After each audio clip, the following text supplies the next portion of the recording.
My name is Maggie. I'm an English teacher, and today our topic is idioms that are related to sports. So, even though these idioms come from sports situations, you can use them not just talking about sports, but also in business or in other contexts. So, that's kind of the whole point of an idiom. Even though it comes from a specific context, we can actually use it in new situations. So that's why it's not speaking literally. If you say something, for example, like throw in the towel, even though that originated from boxing, you could use it when you're not boxing. And that's kind of what makes it an idiom. You're using another situation to make a metaphor for how you feel in the situation. How is everyone? I'm curious, is everyone watching the World Cup?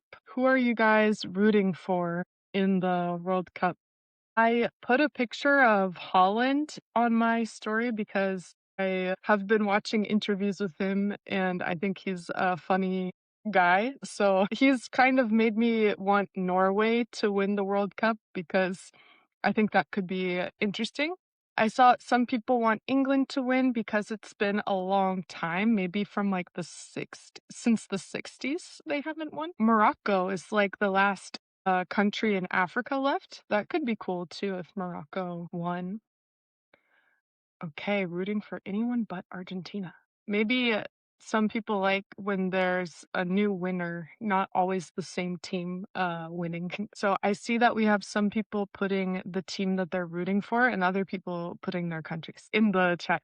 Today we're going to talk about idioms that are related to sports. So I'll put the first one here, which is kind of connected to soccer. Move the goalposts. So, move the goalposts. This is the first phrase that we'll look at today. I'll give you the explanation. So, the origin of moving the goalposts is when you have a goal in soccer, right? And so if you were to move the goal, that would make it unfair because now the person has to score in a different place. So you can use this phrase to mean change the rules or expectations after something has already started. So, for example, every time I finish my project, my manager moves the goalposts by asking for more changes. So, if I told you, for example, as a teacher, yeah, I want you to write me a 10-page paper.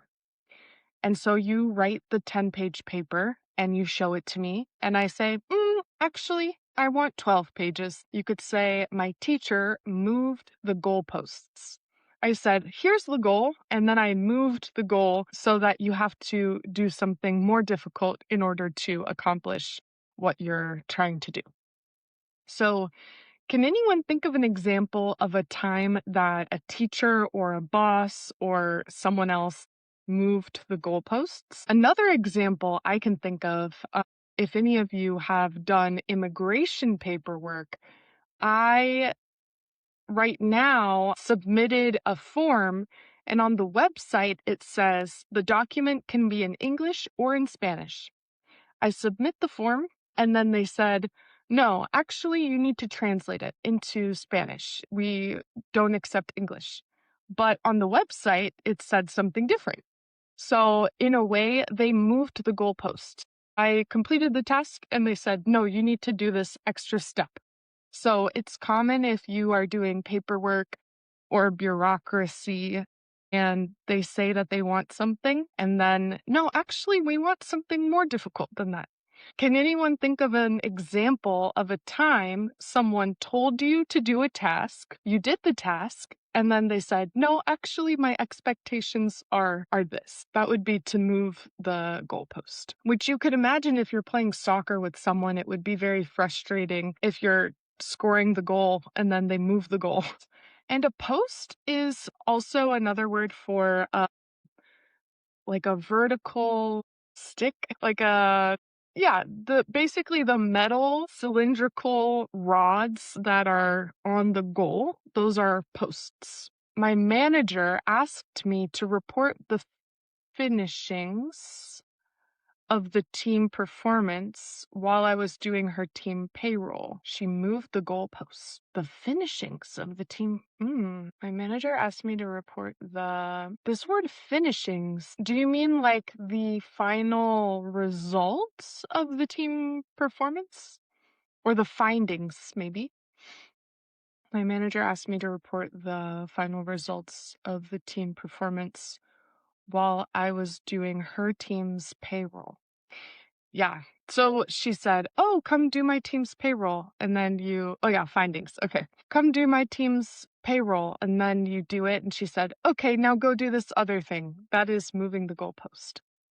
Maybe you could also do this in a relationship if you are getting married to someone.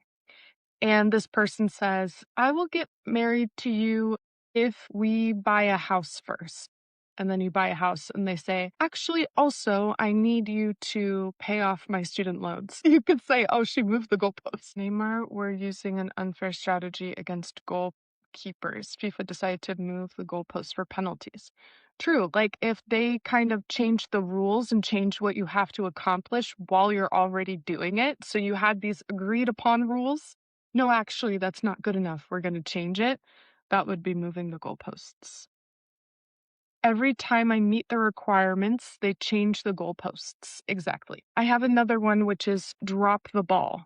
And this is obviously not related to soccer because unless you're the goalie, you should probably not be holding the ball in soccer unless it's out. But this is related to American football. So to drop the ball is when, in a literal way, the player drops the ball while it's in your possession.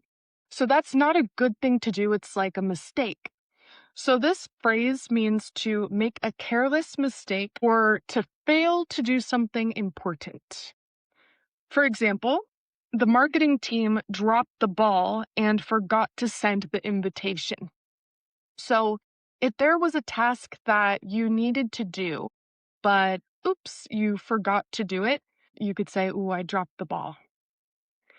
Drop the ball and throw in the towel are different because throw in the towel is related to giving up versus drop the ball is you had the intention to do something, but you forgot, or you had the intention to do something and you failed. So throw in the towel is more like you decided to not do it because you gave up and didn't want to continue. And then drop the ball is you made a mistake or you failed to do something. So it will be a bit different in the meaning. So for instance, if your manager says, "Where is the report you were supposed to send me by the end of the day?" You could say, "Oops, I dropped the ball. I failed to do it. I forgot. I didn't send it to you." Or if you send an email to the wrong person, like if you are a salesperson and you send something to the wrong client, you could say, "Ooh, I dropped the ball.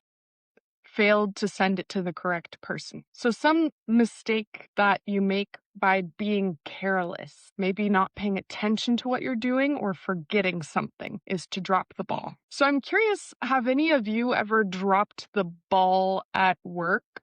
I think that all of us at some point in our lives have dropped the ball at work in one way or another. I was supposed to participate in the exam, but I woke up late, so I dropped the ball. Exactly.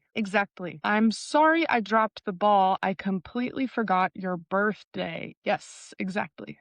And remember that this word drop, we're going to pronounce it with the ED pronunciation, the voiceless ED pronunciation. So instead of saying drophead, it's dropped in the past.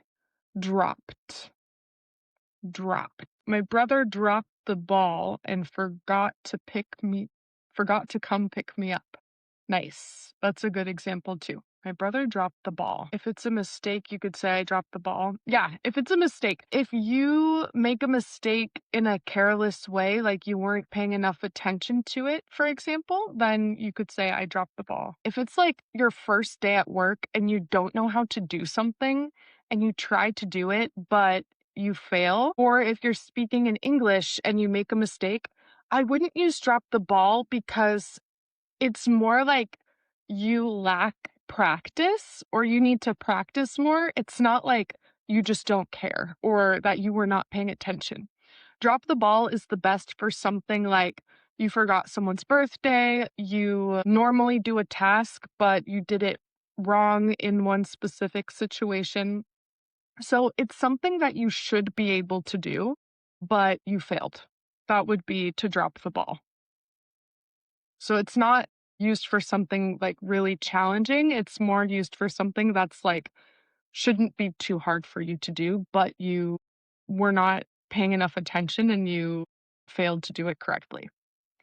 My friend and I dropped the ball because we haven't chosen the exact subject for the presentation. Okay. Okay, this is another one. So that's drop the ball. We can think of it like in American football, they're supposed to be holding the ball and running, but if you drop the ball, that is a mistake that might make other people upset at you. We have a lot of phrases related to sports that can be used at work in general, and this is one that I would use at work. I dropped the ball. But you could use it in your everyday life as well. Okay, this is a good one too. If any of you play tennis, when we are playing a sport that is on a grassy field, like soccer, we call it a field, or the British call it a pitch. So if you speak British English, you might hear a football pitch, but in US English, we call it a field. If it's a soccer field, a football field, etc. But if you are playing a sport like basketball or tennis, where you don't have grass, instead it's concrete, then that would be a court. So a basketball court, a tennis court. So we have this one, the ball is in your court. And this one, when the ball is in your court, think about if you've ever played tennis before, that means it's your turn to play. So we use this the most often when it's your responsibility to act or it's your turn to act. So, for example, if we are in an argument, in a fight, so we are in the middle of a disagreement and we're trying to resolve our disagreement, but I send you a text and I say, "Hey, I'm sorry. I don't want to be fighting. Like, let's meet up and talk everything out."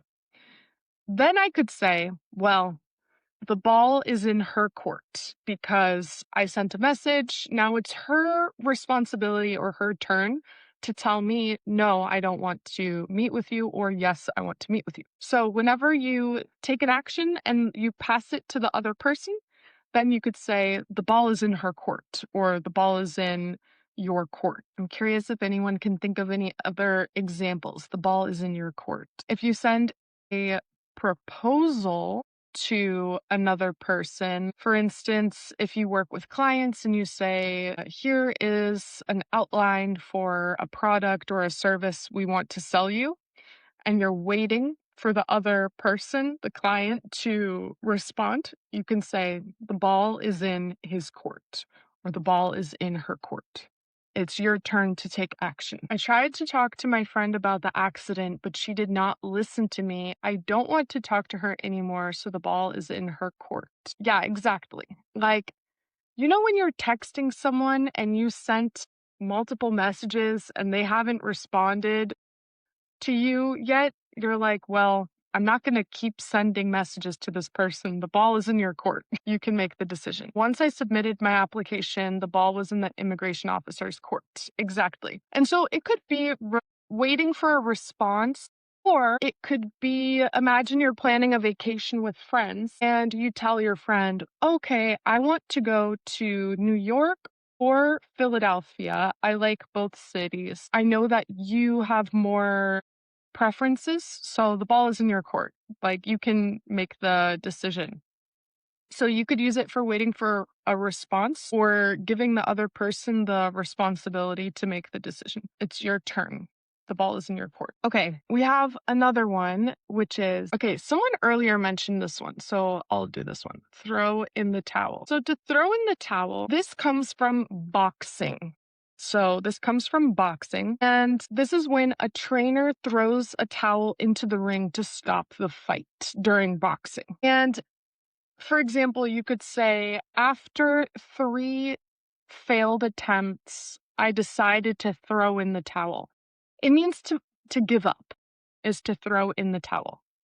Now, remember, if you are a Spanish speaker, something to be careful for. I know that you have tirar la toalla. In English, it's not throw the towel, it's throw in the towel. So we use an extra word in English. Remember, not only throw the towel, throw in the towel. You need to add the preposition. If you speak a Romance language that has this expression, remember that we're not just throwing the towel, we're throwing in the towel. Yeah, into the ring. This comes from boxing. I'm curious, have any of you ever thrown in the towel or been tempted to throw in the towel? I'm thinking if I've ever thrown in the towel. Recently I was cooking food and I realized that I didn't have that many ingredients because I needed to go to the store, but I didn't have time. So I was like so close to throwing in the towel and just ordering food instead, but I decided to just make something simple. Learning English is hard, but don't throw in the towel. Exactly. Throw in the towel. Throwing in the towel. Learning English is hard, but don't throw in the towel. Yeah. So this is another way to say give up. I will never throw in the towel. Because think about it, like when we are doing an action in English, if we just throw the towel, it sounds like you are maybe like throwing a towel at someone or just throwing it. So we need to throw it in to the ring. Okay. We'll go to, I had another boxing one. This is another one that there's actually a TV show, I think from the 90s, called Saved by the Bell. Saved by the Bell. So, Saved by the Bell, when you are boxing, the bell ends the round before a boxer is knocked out. This is to be saved by the bell. So, imagine you're boxing and someone is going to knock you out, like they hit you really hard and you're about to knock out, but the bell rings and you are saved. Like you were able to end the round without being knocked out because the bell saved you. This is to escape trouble at the last moment. For example, I was about to answer a difficult question, but the meeting ended. So I was saved by the bell. I was saved by the bell because the meeting ended before I needed to answer a difficult question. We have an example of throw in the towel. A father life is hard, but I won't throw in the towel. When I started learning French, I immediately threw in the towel when I learned it was a gendered language. True. Yeah, that always makes it harder. Gender in language is really difficult because I think you always have more words to learn, and then the gender is like another thing on top of that. Saved by the Bell. So if you I think that in the TV series Saved by the bell refers to, if you watch any high school movies or high school TV shows that take place in the United States where the kids are in class and then the bell rings and the bell means that they have to go to their next class. I think that that's the way that it's used in that TV show. So imagine you're in class and someone asks you a difficult question, or you need to go and solve a difficult math problem, but luckily the bell rings and you can just leave. So you are saved at the last minute and you don't have to do the thing that you were worried about doing. For example, if you are on the phone with your mom and she is angry with you because you used her special towel wanted that she didn't want you to use. But then while you're on the phone with her, her sister calls and interrupts your phone call. Or you have to run and go do something else, and, like, you need to end the phone call before she can really yell at you, and, like, you escape the situation at the last minute, that is to be saved by the bell. It's to be able to escape the situation at the last minute because something happened, like the bell rang or your meeting ended or something else. That is to be saved by the bell. Yeah, to escape trouble at the last minute. I don't know if this has happened to me before, if I've been saved by the bell. Um, like if I've been in a situation where I was going to need to do something difficult, but then I was saved. I don't think that that's ever happened to me. And this an escape moment as well at school. Yeah, exactly. Being helped at the last second. So, for example, if you are in a conversation with someone in class and they start to ask you really weird, crazy questions, and you're like, oh, I have to go, bye, because the class ends, you're saved by the bell. So, that's a kind of specific one. Um, okay, I have more phrasal verbs. We also have to touch. Well, it's not a phrasal verb, it's an idiom. Sorry, I misspoke. To touch base. Specifically in the United States, in general, we have so many baseball related phrases. A lot of phrases related to baseball. This one specifically to touch base. Baseball, right? So baseball is called baseball because you have bases. You have these plates, first plate, second plate, third plate, home plate. And baseball, when you touch base, this is kind of weird actually. So to touch base is a runner touches each base to continue safely, but we use this in English as an idiom to mean to briefly communicate or check in with someone. So to touch base is like a quick communication to check in with someone. So, for example, this is a really common phrase to use at work. If you send someone a message and say, "Hey, it's Maggie. I just wanted to touch base about the project we have to complete. I had two questions." So it's not something you say to have a long meeting with someone. It's like a very quick check-in. I just wanted to touch base. Are you finished yet with your task? Or if you could use it with a friend also, like, um, if you are meeting your friend later, you could say, "I just wanted to touch base. Are you still up to meet later?" So it's like a very quick interaction. You're not meeting the person for a long time. You're basically asking them for a quick check-in or to ask a quick question. That is to touch base with someone. Yeah, it's like a briefing, exactly, to touch base. This is a very common one to use. So far, all of the phrases that I have shared with you guys are ones that you can hear in daily life, especially in the United States, but I know that many of them are also used in British English as well. Yeah, like a quick communication with someone, to have a huddle. Yeah, I would say to have a huddle is also kind of like, for me, that gives the added idea that you're having like a debrief in the sense that you're kind of working on a team together. Um, Whereas to touch base, it's not necessarily in that situation. Like it kind of has this added idea of like teamwork, I would say, to have a huddle. There's another one that also uses bases, and I think that could be another interesting one to talk about. So we have to touch base, which is like to have a quick communication with someone. And if you want to try to remember this, if you work in English, you could. remember to use the sentence, "Hi, just wanted to touch base." So this phrase, just wanted to touch base, is a great phrase to try to use more with English speakers at work. Let me touch base with my boss.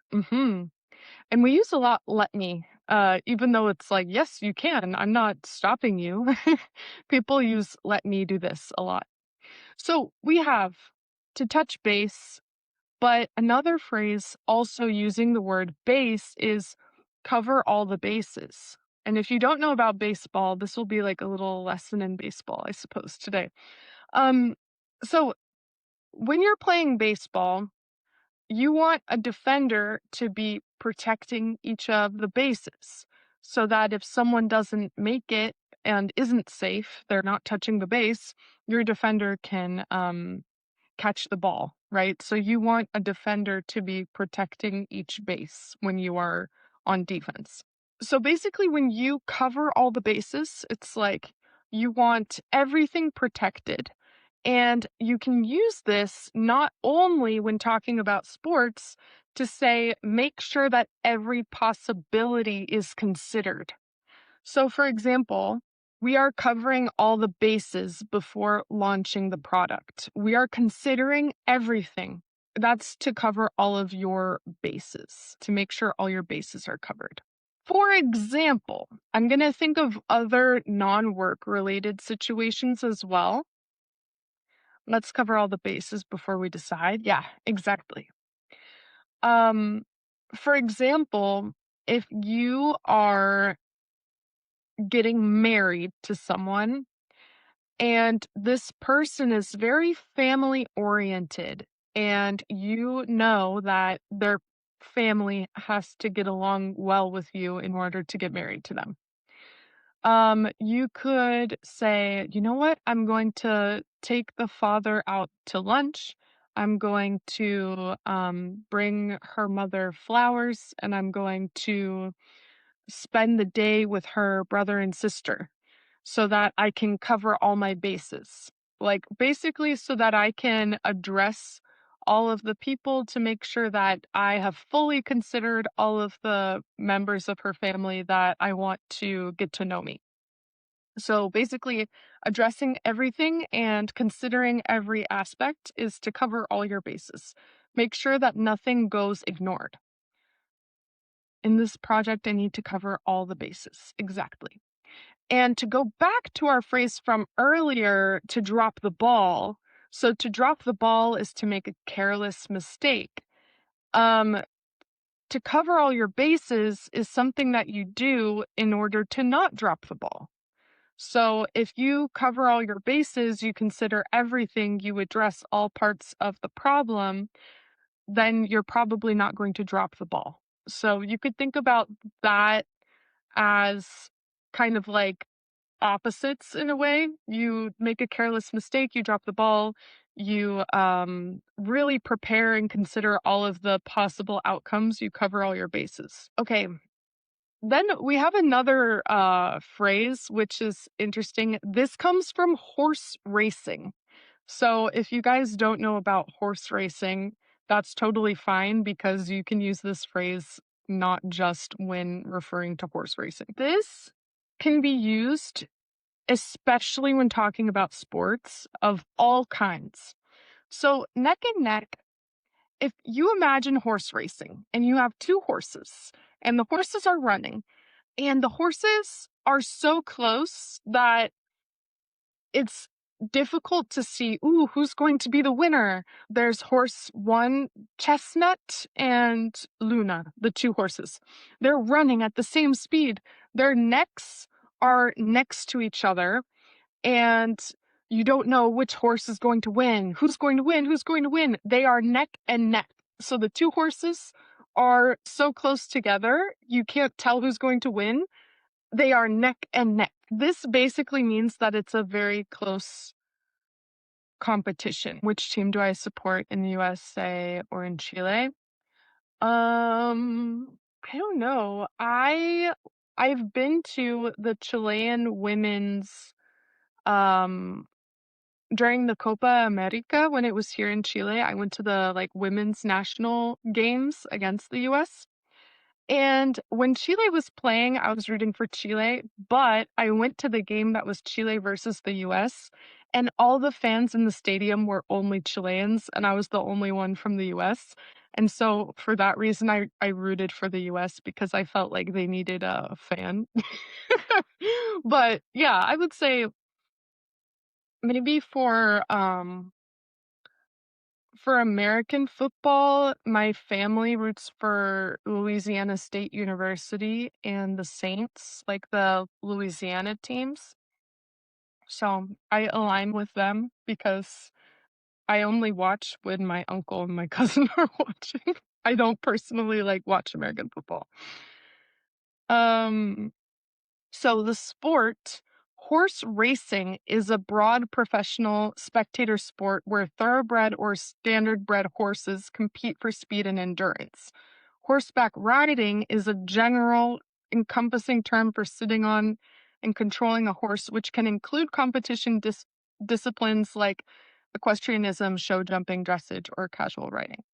Okay, so in general, with the racing, horse racing is the correct one to use. But if you're talking about any sport that people can do on top of a horse, like including jumping and other things that are not just for speed, you could say horseback riding. So that would be the difference. I'm curious if you guys are from Chile, which soccer are you guys Colo Colo fans or here there's Everton. I live in Viña. Let me or the Palestina team. Let me know which team you guys root for. Okay, so back to neck and neck. Neck and neck, two horses running together. It's a very close competition. So for example, you could use this in a political situation, and you could say that if there are two candidates running for president, you could say that they are neck and neck in the polls. So again, you don't need to be a horse racing fan to use this idiom because it's used in so many other contexts. Anytime there's a close competition, I could say, ooh, France and England are neck and neck in the football match. Jake and Linda are neck and neck trying to get the most number of sales in the office. Yes, exactly. So anytime that there's a very close competition, you can say they are neck and neck. And the interesting thing is, people use this expression all the time, but they probably don't know the origin that it comes from horse racing. So if you guys hear an English speaker use this, you can say this like a fun fact. Did you know that that expression comes from horse racing? Neck and neck? Because like I said, all of these originate with a specific context, but the reason why they are idioms is we use them beyond the literal context. So any type of competition that's close could be they are neck and neck. You could say Walmart and Amazon are neck and neck for the leading employer in my town, for instance. Okay, another one, this is also related to horse racing. So, neck and neck is we have two people that are competing and they are very competitively close. It's a close race. But if you want to say that one person or group is the clear one who's winning, for instance, you could say they're the front runner. So the horse that is clearly winning the race or leading the race, you could say the front runner. And that's like the leading candidate or competitor. For example, she's the front runner for the promotion. So if you have two people that are very close in competition, they are neck and neck. And if you have one person who's clearly the leader or the one winning, you could say they are the front runner. And it's neck and neck instead of neck to neck. So both of these are good phrases. One of them you can use if they are clearly winning, the other one if there are two that are very close. Um, so you don't know which one's going to win. In French, you say accoudé, accoudé. Okay, like elbow to elbow. Despite adopting vastly different strategies, the two companies remained neck and neck throughout the bidding process. This is a very good example. This week, I was also working with some students on the word despite and how after the word despite, we can use an ing verb like you put here, despite adopting, right? One very common error that a lot of people make with the word despite is they say, despite we adopted. And with the word despite, you do not use a full independent clause like that. You have to put a noun or an ing verb, a gerund. So that was an example of correct use of the word despite. Candidate A seems to be the front runner in the election. Exactly. So we have, are you neck and neck? Or there's for example, when we're talking about the World Cup, maybe someone can say, I think that the England team and the French team are neck and neck to win the World Cup. And another person could say, no, Morocco is clearly the front runner. Do you reckon England cricket? I don't know or watch anything about cricket, but I know it's important in India and in England. Um, Despite the fact that, yes, in that case, the fact that is helpful because you're basically using a noun and then connecting it to another phrase. So it's like a good cheat code. You can either say despite with a noun, despite with a gerund, or despite the fact that, and then put your full sentence. And that's like a good cheat code. Same thing with due to. So if you're going to say due to, it's also incorrect to say due to we are very tired. No, you have to say like due to our exhaustion and put a noun there. So it's another clever way to put your full sentence. You can say due to the fact that we are tired. So the fact that is a helpful phrase to put after some of these connectors. Same thing in spite of. Yes. In spite of and despite act exactly the same way in the sentence. Maybe the last one that I can share today is to kick off. And to kick off means to start something. If you think about in some sports, at the very beginning of the game, they need to kick the ball in order to start. But to kick off is when you begin something. The conference kicks off on Monday, for example, or we're going to kick off the meeting with a quick introduction. So it's basically to start something.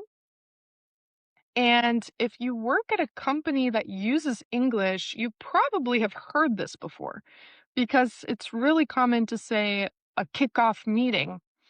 It's like the meeting at the beginning of a project to kick something off, to start something, to kick something off. I was also looking, and in case any of you guys speak British English or live in the UK, for instance, they have some other expressions that are related to football that I would understand, but are not as common in US English. For instance, they would say score an own goal, which is when you accidentally score on your own team and harm your own interests. So, like, by criticizing his company publicly, he scored an own goal. So, in British English, they might use this more often in an idiomatic way, like with more situations. In US English, we use this I would say not as much. It's very understandable, but I think it's not so common of an idiom to score an own goal. Kick off versus crack up. Crack up in the sense of starting something? Oh, crack on? I think crack on is another way to say start something. That's also especially used in British English, to crack on. That's another way that they say start. Yeah, crack up is like making someone laugh. So we have crack on. I do teach English. Yeah. Do you guys have a favorite phrase from today? Is there any sports related phrase that you learned that you liked from the class today? I'll read them again so that you can remember. We had move the goalposts, drop the ball is in your court, throw in the towel, saved by the bell, touch base, cover all the bases, neck and neck, front runner, kick off, and score an own goal. That's a lot of phrases. But I'm curious if any of you work in an environment where you hear English. I'm sure that you're going to hear some expressions that originate from sports because it's really common in English, like in business English, but also if you watch TV shows. That's something I really strongly recommend for improving your English. We have two things that we can do kind of at the same time. One is consuming more content in English, and then the other one is actively trying to practice and learn vocabulary and practice our grammar, for example. Right now, I have a student who told me she's been watching Vampire Diaries, which is a TV show. And in our classes, I've been teaching a lot of idioms and phrasal verbs. And then when she watches Vampire Diaries, she hears a lot of the same phrases.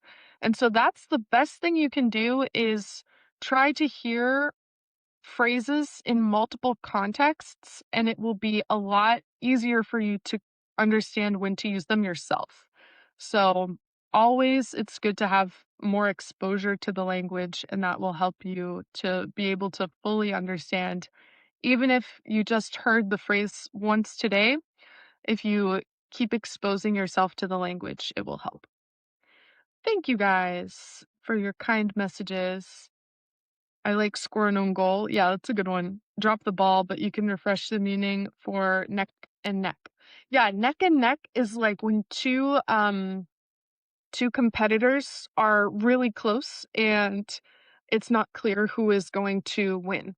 It could also be in politics if you have like two candidates for president and they're very close and you don't know who will win. You can say, "Ooh, they're neck and neck." Or in your office, if you have a competition and two people are really close, they are neck and neck. Cover all the bases. Nice. Today, we covered all of our bases with sports idioms. Have a good weekend, everyone. Take care. Bye bye.